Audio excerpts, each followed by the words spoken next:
அவ்வளோதான். இல்லை, இப்போது 110 விதி பாருங்க. 110 விதியின் கீழ் மாண்பு அமைச்சர் அறிக்கை படித்த பிறகு விவாதம் கிடையாது. தயவுசெய்து அமருங்கள். நீங்கள் உறுப்பினர் பேசுகிற போது பேசுங்க. நீங்கள் உறுப்பினர் பேசுகிற பாருங்க, உங்களுக்கு விவாதம் இல்லைங்க. நீங்கள் பாருங்க, அவர் பேசிய பாருங்க, தயவுசெய்து நீங்களே அவர் பேசிய பிறகு அதை கருத்தை ஒட்டி பேசுவதற்கு உங்களுக்கு வாய்ப்பு இருக்கு. 3 திராவிட முன்னேற்ற கழகத்தை சார்ந்து ஒரு பேச இருக்கீங்க. அப்படியே கருத்துக்கள்லாம் சொல்லுங்க. இப்படி பண்ணுங்க, அப்படி பண்ணுங்க, இதையெல்லாம் செய்ய வேண்டும் என்று கேளுங்க. யார் வேண்டாம்னு சொல்ல இப்ப பேச முடியாது. 110 விதியின் கீழ் அறிக்கை படித்த பிறகு விவாதம் கிடையாது. உட்காருங்க. மாண்பு உறுப்பினருக்கான சிலவற்றை நான் வெளியே கேட்கிறேன்.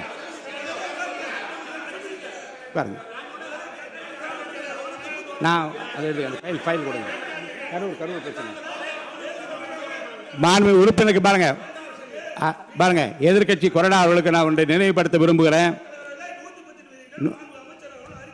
பண்ணிட்டாரு. இந்த 110 விதியின் கீழ் அவர் பேசிய பேச்சுகள் குறித்து எந்த விவாதம் கிடையாது. நீங்க கேட்க உரிமை பிரச்சனை சொல்றாங்க. உட்காருங்க. நீங்க சொல்ல உட்காருங்க. இல்லைங்க, உரிமை பிரச்சனை பற்றி பேசுவதற்கு நான் அனுமதி அளிப்பேன். உட்காருங்க. எப்போ தர வேண்டும் என்று எனக்கு தெரியும். தயவுசெய்து உட்காருங்க. நான் தருவேன். உட்காருங்க. அமைதியாக உட்காருங்க. மாண்புமிகு உறுப்பினருக்கான குறிப்புரைகள். மாண்புமிகு உறுப்பினர்களுக்கு பேரவை நடவடிக்கை தொடர்பாக சில குறிப்புகளை நான் விரைந்து வழங்க விரும்புகிறேன். மாண்புமிகு உறுப்பினர்கள் தாங்கள் விவாதத்தில் பேசும்போது நீதிமன்ற விசாரணையில் இருக்கும் எப்பொருள் மீதும் தன் கருத்தை சொல்லவோ குறிப்பிடவோ கூடாது. அப்படி சொன்ன காரணத்தினால்தான் மதுரையை சார்ந்த அந்த உறுப்பினர் பேசிய பேச்சுக்கள் அவை குறிப்பில் நீக்க வேண்டும் என்று கேட்டீர்கள். நான் ஆய்வு செய்தேன். அது அவை குறிப்பில் நீக்கப்பட்டது. மேலும் உறுப்பினர் எவரையும் தனிப்பட்ட முறையில் முறையற்ற வார்த்தைகளால் தாக்கி பேசவும் கூடாது. மேலும் ஆதாரமற்ற குற்றச்சாட்டுகளை கூறி பேரவை நடவடிக்கைகளுக்கு குந்தகம் மற்றும் ஊறு விளைவிக்கும் நோக்கிலும் சர்ச்சை ஏற்படும் வகையிலும் பேசக்கூடாது. சட்டமன்ற பேரவை நடவடிக்கைகள் சிறப்பாக அமையவும் பேரவையின் நேரத்தை மிகவும் பயனுள்ள முறையில் பயன்படுத்தி கொள்ள ஏதுவாகவும் மாண்பு உறுப்பினர்கள் உரையாற்றும் போது அவ்வப்போது பேரவையின் ஆய்வில் உள்ள மற்றும் விவாதத்திற்கு எடுத்துக்கொண்டுள்ள பொருள் குறித்து சுருக்கமாகவும் தெளிவாகவும் ஷார்ட் அண்ட் ஸ்வீட் ஆக பேசுமாறு கேட்டுக்கொள்கிறேன். மாண்பு உறுப்பினர்கள் தாங்கள் பேசும்போது தொகுதி உள்ள மிகவும் முக்கியத்துவம் வாய்ந்த பிரச்சனைகளை குறித்து தங்களது உரையில் கூறலாம். தொகுதி சார்ந்த பொதுவான கோரிக்கைகள் குறித்து என்னிடம் எழுதி கொடுத்தால் அவற்றை அவையில் தாங்கள் பேசியதாக அவை குறிப்பில் பதிவு செய்து தங்களது உரையில் சேர்த்து கொள்ளப்பட்டு அந்த உரையின் நகல் மாண்பு உறுப்பினர்களுக்கு அனுப்பி வைக்கப்படும் என்பதை தெரிவித்துக் கொள்கிறேன். அப்படி வந்தால் உரையில் நீங்கள் என்ன எழுதி கொடுக்கின்றீர்களோ அது உங்களுக்கு நீங்கள் பேசியதாகவே கருதி அந்த உரையை உங்களுக்கு வழங்க. அப்புறம் நீங்கள் தொகுதிக்கு போகிற போது நமது சட்டமன்ற உறுப்பினர் என்னென்ன பேசினார் என்பது உங்கள் தொகுதியில் ஒரு புத்தகமாகவோ நோட்டீஸாக அடித்து மக்களுக்கு கொடுப்பதன் மூலமாக அவையில் நீங்கள் என்ன பேசினீர்கள் முழுமையாக என்பதை மக்கள் தெரிந்து கொள்ளும் ஒரு வாய்ப்பு ஏற்படும். அடுத்து மேலும் உறுப்பினர்களுக்கு மிகவும் முக்கியமான ஒரு குறிப்பு அளிக்க விரும்புகிறேன். பேரவை நடவடிக்கைகள் தற்போது நேரலையாக ஒளிபரப்பு செய்யப்படுவதால் பேரவையில் உள்ள உறுப்பினர்கள் மிகுந்த கவனத்துடனும் எச்சரிக்கையுடனும் இருக்குமாறு கேட்டுக்கொள்கிறேன்.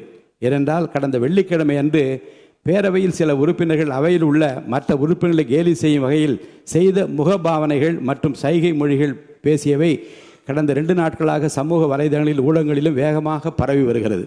இது சட்டமன்ற பேரவையின் மாண்பையும் கண்ணியத்தையும் குறைக்கும் வகையிலான செயலாகும். இந்தியாவில் உள்ள பிற சட்டமன்ற பேரவைகளுக்கு எடுத்துக்காட்டாகவும் நூற்றாண்டு வரலாற்று பெருமை கொண்ட இந்த மாமன்றத்தின் மரபினை காத்திடும் வகையிலும் கண்ணியத்தினையும் மாண்பினையும் உயர்த்தி பிடிக்கும் வகையிலும் பேரவையின் சில நிகழ்வுகள் நேரலையில் ஒளிபரப்பு செய்யப்படுவதால் மாண்பு உறுப்பினர்கள் தங்களது பொறுப்பினையும் கடமையினையும் உணர்ந்து இதுபோன்ற கண்ணிய குறைவான செயல்களில் இனிவரும் காலங்களில் ஈடுபடக்கூடாது என அறிவுறுத்துகிறேன். இதுபோன்ற செயல்கள் தொடர்ந்தால் அந்த செயல் அவையின் உரிமை மீறலாக கருதப்பட்டு சம்பந்தப்பட்ட உறுப்பினர் மீது நடவடிக்கை எடுக்கப்படும் என்பதையும் நான் தெரிவித்துக் கொள்கிறேன். பேசுங்க. மாண்புமிகு எதிர்க்கட்சி தலைவர் கொறடா.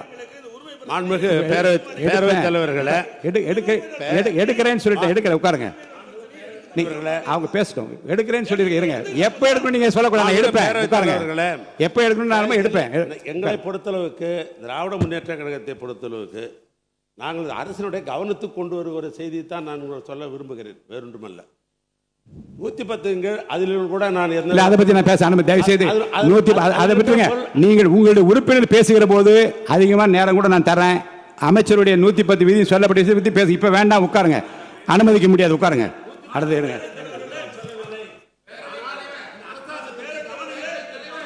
அடுத்து இப்போ நான் இப்போ இருங்க, நேரலை ஒலிபரப்பை பற்றி நான் ஒன்று சொன்னேன். காலையில் நீங்கள் ஒரு கடிதம் கொடுத்துருக்கீங்க. இருங்க,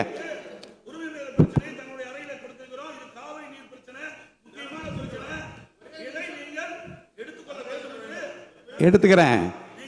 அவை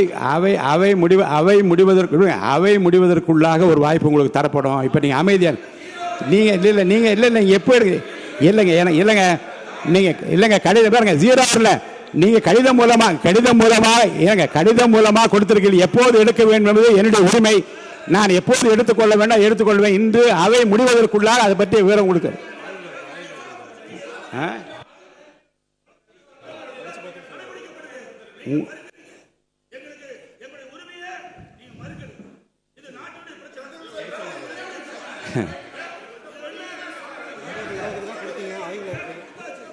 உங்கள் உரிமையை மட்டுமல்ல, இருங்க, உங்கள் உரிமையை மட்டுமல்ல, இந்த அவையின் எல்லா உறுப்பினருடைய உரிமையும் தமிழ்நாட்டு மக்களின் உரிமையும் பாதுகாக்கின்ற விதத்திலே தான் இந்த மேகதாது பிரச்சனைக்கு தீர்மானம் கொண்டு வரப்பட்டது. அது குறித்து உரிமைகள் பிரச்சனைக்கு உங்களுக்கு வாய்ப்பு அளிப்பேன். நீங்கள் அமைதியாக உட்காருங்க, வாய்ப்பு அளி. இப்போ நீங்கள் சொல்லாதீங்க யூ நோ ரைட், என்னை வந்து இப்போ என்று சொல்லி கட்டாயப்படுத்த உரிமை இல்லை. நான் அளிப்பேன், உரிய நேரத்தில் அளிப்பேன். உட்காருங்க. நீங்கள் இல்லைங்க ஜீரோ அவர் கிடையாது. அலுவல் ஆய்வுக்குள்ள ஜீரோ அவர் கொஸ்டின் அவர் கிடையாதுன்னு சொல்லியாச்சு. நீங்க திரும்ப அதை பேசிக் கொண்டு அனுமதிக்க முடியாது. உரிமை மேல் பிரச்சனை பேசுவது எடுப்பேன், அனுமதிப்பேன். இன்று அவை முடிவதற்குள்ள அனுமதிப்பேன். இப்போதே எடுங்க. நீங்க வெளியே போய் பேசுங்க, எனக்கு ஒன்றும் ஆட்சி முடியாது. வெளியில என்ன அதைத்தான் நான் சொல்லுகிறேன். நீங்கள் சொல்லுகிற நேரத்தை எடுத்துக்கொள்ள முடியாது. அவை முடிவதற்குள்ளாக வாய்ப்பு அளிப்பேன். அவை முடிவதற்குள்ளாக உங்களுக்கு வாய்ப்பு அளிப்பேன். நீங்க பேசுங்க. இப்போது எடுத்துக்கொள்ள முடியாது. சபையின் மற்ற நடவடிக்கைகள் கவனம் செலுத்திக் கொண்டிருக்கிறேன். தயவுசெய்து அவை நடப்பதற்கு அமைதியாக ஒத்துழைப்பு தாருங்கள். அவசியம் உட்காருங்க.